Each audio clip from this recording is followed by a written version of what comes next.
Michael David Wynn. We need to make sure that everyone is going to be in the session the entire time. The only person who's excused is Jada because she's on her way to a track and field competition. We have one other student, Jacob Perry from North Carolina, who's actually traveling on his way back home from being on vacation with his family. But the small group conversations are really going to be very important to us to really get an assessment of where all the students are to make sure all of your questions get answered.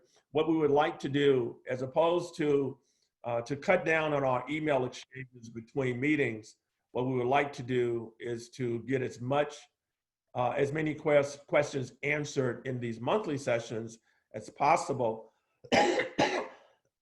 Pardon me. So that we need for you to ask questions now rather than holding them back and then when the meeting is over, sending us email to raise questions. So for example, I received a question from a student asking me about some of her colleges. What I want all of you to recognize, even before I start the presentation, we've guided you through this process so that you have a basic understanding how to vet your own schools. So I want to make sure I revisit it again.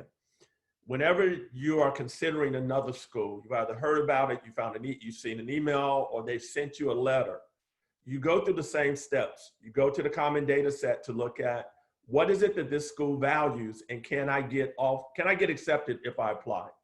And then you complete the net price calculator so that you know if I am offered admission, can I actually afford this school? And then the third thing is you go to the school's website to see, do they have institutional scholarships that I might qualify for? If you do those three steps every time you consider another school, then what you will do is you will wind up with a good college list.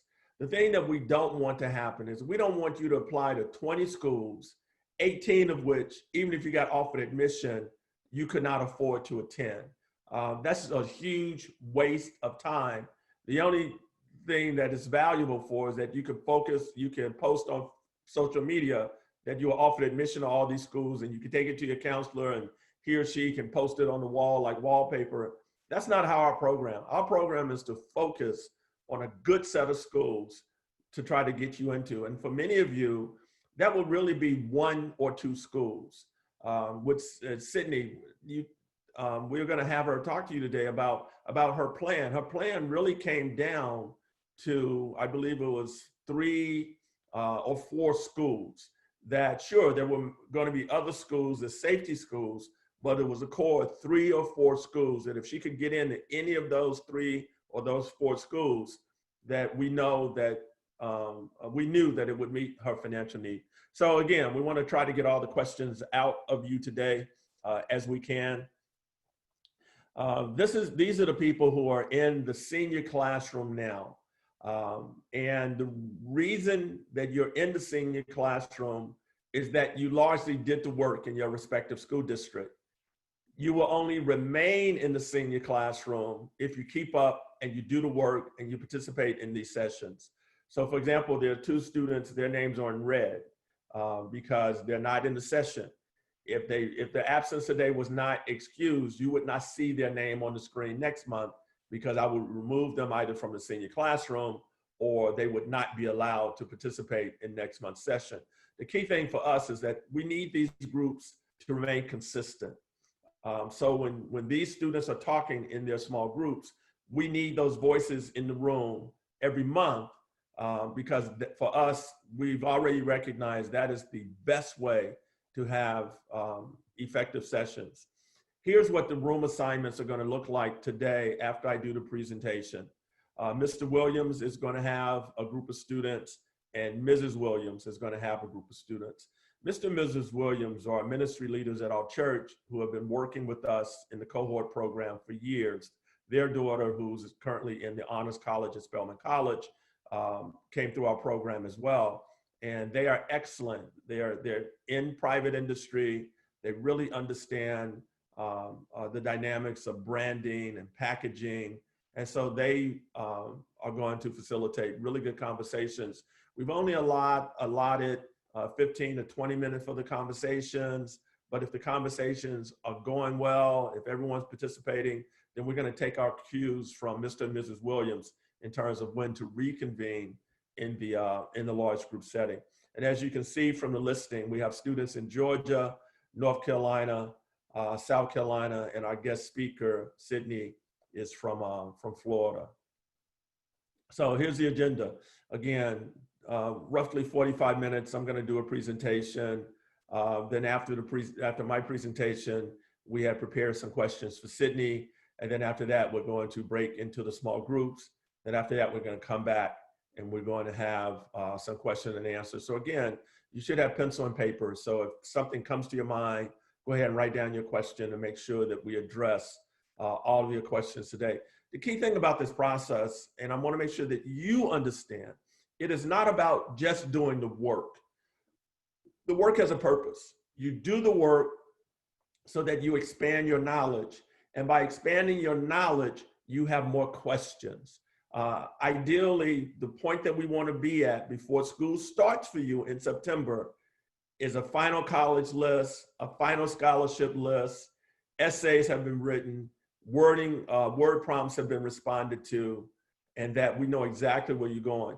The key thing that I want to caution you on, stop putting so much focus on your major. That reduces your college list significantly. Look at schools in terms of, first, is the school going to be affordable? Then, can you get into the school that's affordable? And then, can you study your major, or can you study something close to your major? You see, if we can accomplish the first two things, we can make the final one work. But the final, if your major is the most important thing, then you can wind up in school and leaving with tens of thousands of dollars in student loan debt, and that's not what we want. So, let me just get right to it. The June module is focused on developing your college admission strategy. And again, you have different GPAs, you have different test scores, you have different activities, you have a different body of work.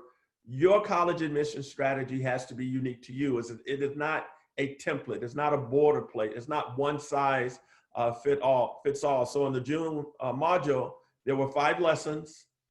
There was a survey and 4 quizzes, and there were 4 guiding questions. So let me go ahead and review these. 1, whom do you need on your team? This is really important. You're going to need people to review your essays. You need to have a relationship with your high school counselor. You're gonna need people to support your research, people to proofread, and people to keep you organized. You may need an interviewing coach based upon the scholarships you're applying for or the colleges you're applying to. This is really critical. And then there was a quiz in that first unit. But you must identify your team. Now, obviously, Mrs. Wynn and I are already on your team, but you're going to have to identify more than just Mrs. Wynn and I. We're working with hundreds of students. So you need to identify the people who are going to provide support. So for example, you may have a language arts teacher who edits your essays, and then you may present it to Mrs. Wynn and I for a final review, just to make sure that it is succinct and that it's focused. Or you may need someone to keep you organized. I don't know, perhaps you're the type of student that you forget things, and you may miss a deadline. So all of these are critical. So this unit is critical for you to go deeply into, to have deep thought about, and to advise us of who's on your team. And then if you can't find someone, don't just put a name down if you know that person's not really going to be supporting you. Just leave it at, look, I don't have anyone to review my essays. I don't have anyone to proofread my application. The self-assessment is, what is your body of work? That's part of what you're going to have a conversation about in your group discussion today. Your resume, your email signature, and your branding. We have to get on top of that. We have to know that. If you feel your resume is really weak, it is what it is, but we need to identify, is there anything we can do to strengthen it, Or is there something that you currently do that we can focus on? So for example, let's say one of you really don't do anything but babysit. Then we have to focus your whole essay around the fact that you're unable to be involved in activities because you have at-home responsibilities. Or perhaps there's someone you don't do anything but work. We'll have to focus your essay around the responsibility you have to your family to have a job and perhaps even contribute to your family financially. Some of you may have a broad essay, and then we have to identify what are the areas where you're focusing most of your leadership and identify how those areas can be focused on in your writing prompts and your essays. So, you know, this is critical. Many of you have never thought about your high school profile, and I know some of you, I don't believe Lake City even has a high school profile, but it is important for you, if your school does have a high school profile, to understand what that profile is and how you compare to students who are maximizing the opportunities in their whole profile. Look, the self-assessment is tough because you have to self-assess. That's what makes it tough. Sometimes it can be disheartening because you can look at yourself and say, man, I'm really a weak applicant. But that in itself is illuminating, because if you identify I'm a weak applicant, then we have to identify the right group of schools and how we can make you the strongest possible applicant. But for those of you who are planning to apply to schools where the average SAT score is a 33 and your score is a 23, you have to reconcile, why would that college offer me admission when my score is 10 points below the median? That's over 30% lower than an average student. So you have to come to the table with, why would that school offer me admission? The example I'd like to use is just football. It's something most of us can relate to. If I'm the best running back in the state of Georgia, I can have a 23 and still get into Harvard. But if you're not the best running back in the state of Georgia, why would Harvard offer you a slot when they need that slot if a tailback is in the pool? So the point that I'm making, this activity is really designed to help you focus on a college list of a matched group of schools. Your ACT score should generally be within 2 points of the median range for the schools that you're applying to, unless you are able to bring forth just the right story and the right body of work. And that's why we have Sydney as a guest speaker. And Sydney doesn't mind me being honest about her body of work, because she's in the activity. That's why you really need to listen to her and to raise questions, because University of Chicago, the average score is a 33 on the ACT. Sydney's score was a 26. She didn't submit her test scores, but going in, she knew, well, I'm going to take the option not to submit test scores after we had a conversation about it. But she said, but I need to do all these other things to make myself a really qualified candidate for the University of Chicago. And that's where we need you all thinking. In this activity, we ask that you create your college Greenlight account. Some of you have done it. I've reviewed the college Greenlight account for those of you who have done it. And we need for you to get your percentage up above 90%. The higher your percentage in your profile, the more colleges and scholarships you're going to be matched to.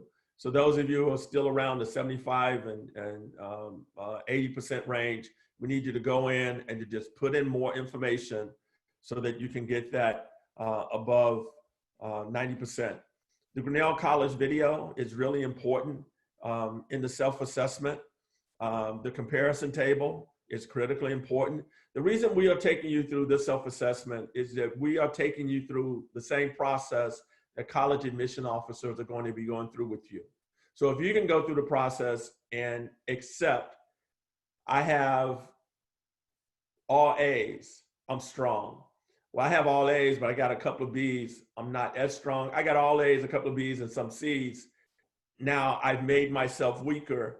You know going in where your strengths and your weaknesses are. So we need to highlight your strength, camouflage your weaknesses, but it really needs to be honest. The fatal mistake that so many high school students make is that they look at GPA and test scores and they think that's the end all. The Grinnell College admission video shows you how they go through your application step by step. What classes did you take? What grades did you earn?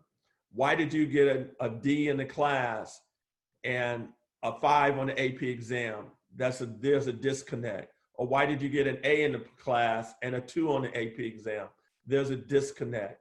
How did you get an A in calculus, but you got a C in government? Maybe you're not as motivated for subjects that you're not passionate about. Or worst case scenario, why is it you're telling me that you want to become a doctor and you have not taken the highest level math and science classes off of junior high school? We need you to do the self-assessment so that provides the conversation. That's the key thing about that unit. And again, this is a sample high school profile, and the way colleges use this profile is they look at what is the average in your high school and how do your grades and your test scores and your AP exam scores and your course taking, how is that reflective of the opportunities in your high school? And so what we want our students from Lake City, South Carolina to understand is that Lake City, I think, only offers 1 or maybe 2 AP classes, whereas some of our students here in Georgia, like we have some students who are this is actually one of our high schools here in Georgia, and you'll see that that at this high school, they offer many more AP classes. Some of our high schools in Georgia offer as many as 27 AP classes. So if I have a student from Georgia that applies to University of Chicago who took 9 AP classes when the school offered 27, that student would not be looked at as favorably as a student from Lake City High School. If Lake City only offered 2 AP classes and you took them both, then you've taken 100% of the most rigorous coursework available in your high school. These are all things that we want to sensitize you to. And again, it's purposeful, it's intentional. How do you arrive at your college list? That's the key thing. All of these are small steps to sensitize you to your college list. And again, this is what I get to see on College Greenlight. On College Greenlight, once you all select us as your organization, your community organization, then when I go in to my counseling portal, I see your name, and what the 70%, that means that's how much the student has completed the profile. I want to see all of you over 90%. When I see a student at 98%, Akila Williams, wonderful example. Akila's in the Honors College at North Carolina A&T. Victoria Sparks.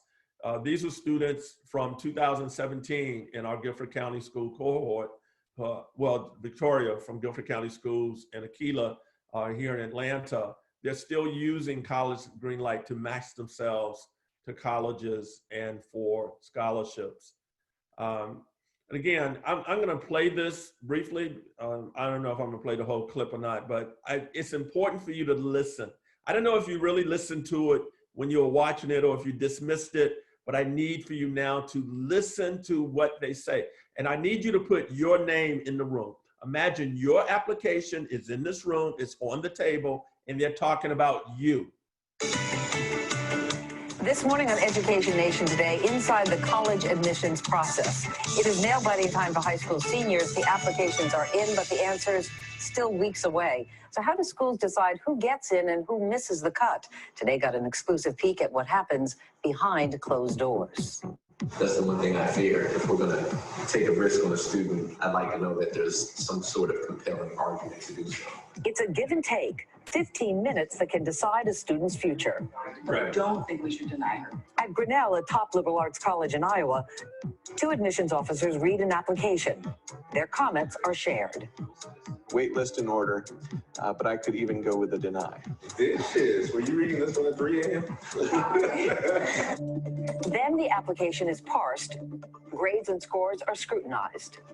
His SAT 2 in history was 750, so that doesn't make sense. You're getting C's. Essays evaluated. His essay really kind of spoke to his willingness to step out and try new things. Comparisons made. She's far and away the lowest in the group, which probably ends it for her. Extracurriculars weighed. Why should we treat a musician differently from the way we treat an athlete? And finally, a vote. Who would be in favor of a wait list? Okay, Quentin, you're still sticking to your deny, huh? I stick to it. Well, sorry, you're outvoted. Seth Allen is. Okay, this is what's forthcoming for most of you. Some state schools, they don't go through this whole process. They just look at your grades and test scores and you're either in or out. But most colleges are going through this exact process. And when these people are in the room, you need a voice at the table advocating for you. They can only advocate for you through your body of work. It means what's on the Common Application, what's in your essays, what's on your resume. That's what this month is all about. It's about helping you to understand what you look like today and whether or not that's going to change and what colleges you match to based upon what you look like. You still have some time to change. So for example, in a conversation earlier, Tyra Grant, who's here in Georgia, she asked me, Mr. Wynn, what can I do to increase my community service footprint? And we had some conversations about her doing some things during the COVID-19 shutdown. And she's gone off and she's done it. And then today, Stephanie raised a conversation. I mean, she raised a question. She said, you know, a lot of the community service that I wanted to do has gotten canceled, so I'm not able to do that. Well, the way that we want you to benefit from our program is we want Stephanie to have a conversation with Tyra. We want Tyra to tell Stephanie exactly what she did and how she did it. And then Stephanie can come away from that conversation making a decision whether or not she will do something differently and whether or not she would try to implement something. But it's all focused on the same goal. How are you going to look like when you're inside this room? Sydney, again, who is going to be our guest speaker, I pulled up the University of Chicago to help everyone to understand just how this whole process works. The University of Chicago received nearly 35,000 applications. They offered admission to 2,100 students. The middle ACT range is 33 to 35. The middle SAT range is 1,500 to 1,560. 52% of the students were male. And then they break down the percentages by race. Now let me move something around on my screen so I can see my own screen. There we go. All right. Here's what is important to understand what your research does for you. In our group today, we have white students, Black students, and Hispanic students. We don't currently have any Asian students in our senior classroom. You are going to fit into one of these racial groups for your colleges. So for the University of Chicago, every year, it's about 213 Black students who are offered admission. That's how it goes from year to year. It doesn't vary by a whole lot. So if you're a Black student applying to the University of Chicago, you can estimate, okay, it's gonna be about 213 Black kids offered admission to the University of Chicago. And if you live in the South, 15% of that 213 will come from the South. So you can estimate it's gonna be about 32 Black kids come out of all of these southern states, Georgia, South Carolina, Alabama, Mississippi. So then if I wanna be one of those 32, then I need to pay attention to what the University of Chicago is valuing. University of Chicago says of the students that we offered admission, 80% did significant community service. 60% played a varsity sport. 46% played a musical instrument or were engaged in music.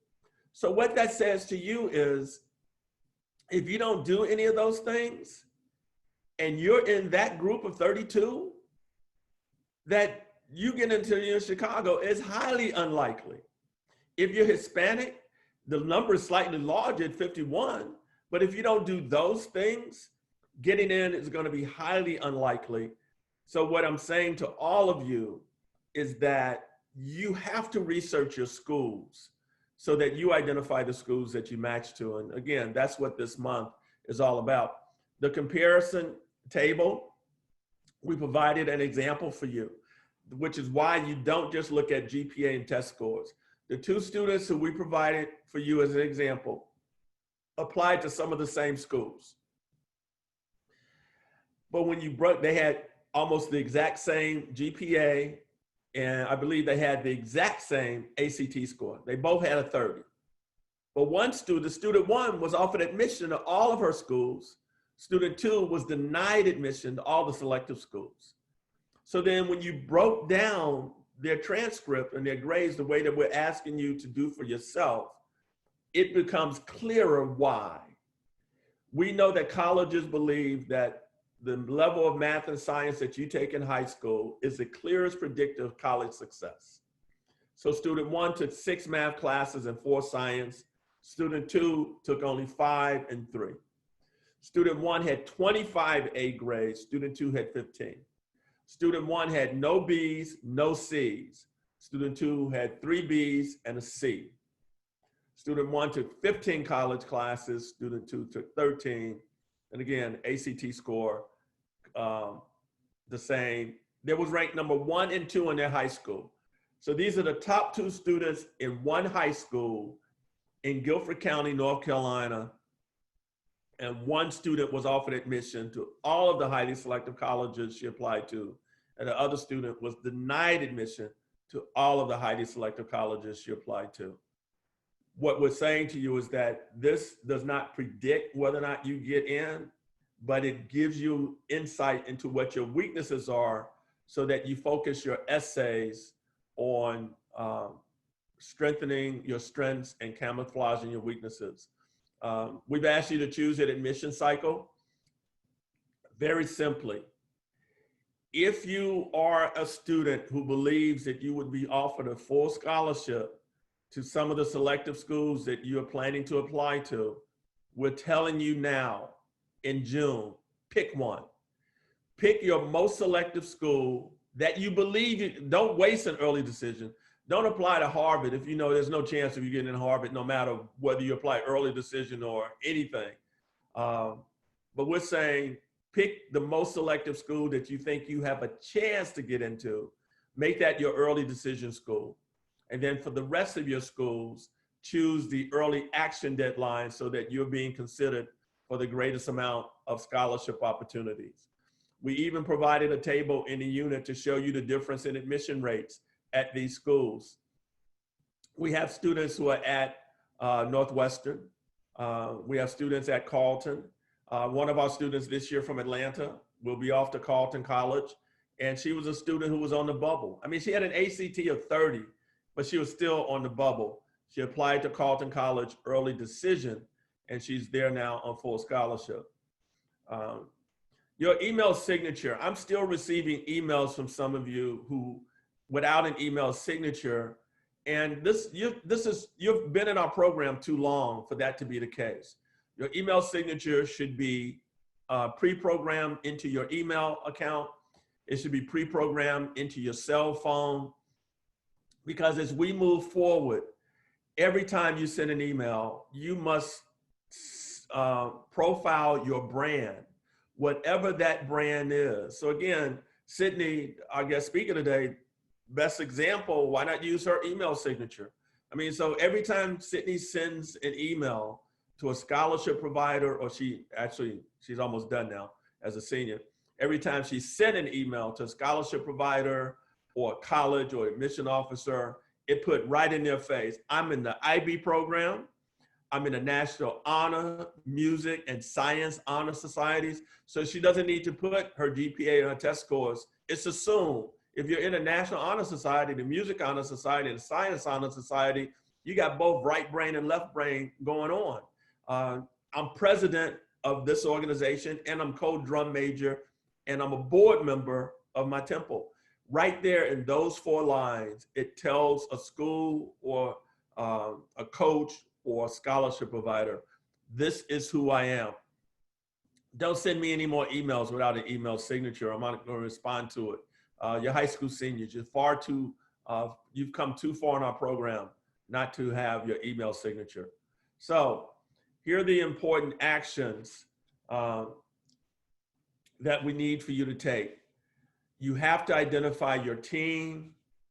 You have to assess your body of work. You have to create a college Greenlight account. You have to choose your admission cycles. You need to leave this month with your admission cycles having been decided upon. You can't very well do that if you still haven't finalized your college list. So you may need to go backwards and revisit your college list.